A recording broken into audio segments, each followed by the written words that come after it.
hector and lecture young people about what they should do, as if it's a kind of detached morality. You should be good because being good is the right thing. You know, it's like an abstract call to duty, and there's something in that. I don't want to be cynical about that, but that's not the core issue.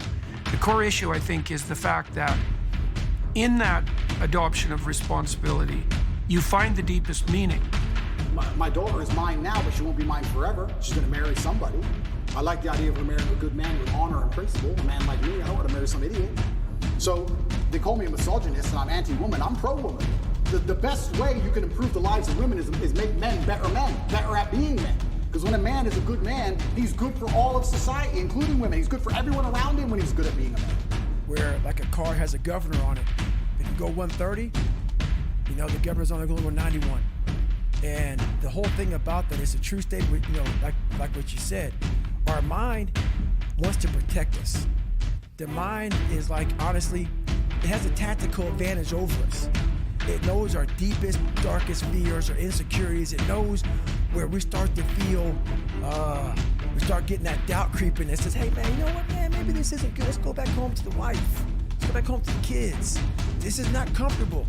So in that moment, the mind directs us. It's a protective mechanism.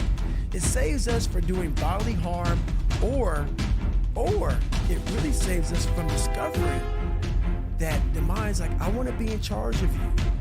I don't want you to be in charge of me. So it tells you, let's just stop right here. But once you start breaking through that barrier and start breaking down that governor that you've put in your mind, because we forget we are in control of our mind. We believe it's the other way around. No, we put in our minds what we should do, but we believe our mind is telling us, it's giving us all this feedback.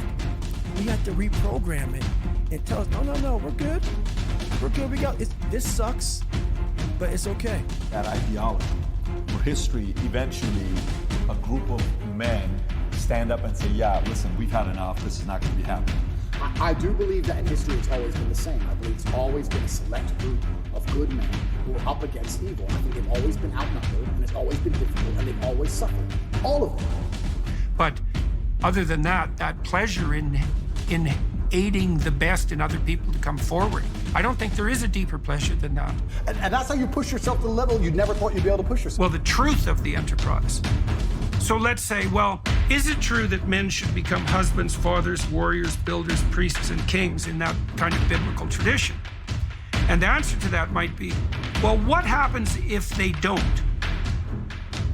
What's the reality of the situation where men abandon themselves, let's say, to chaos or become tyrannical and hyper-orderly? Well, then you get something indistinguishable from hell. You know, you get the failed state on the chaos side. Or you get the Tower of Babel on the other side. And there's abdication of responsibility in the Tower of Babel too. You know, the Soviet men, people under totalitarianism, they don't manifest their own destiny. They don't tell the truth. They don't take their place in the world. And the consequence of that is that you get hell real quick.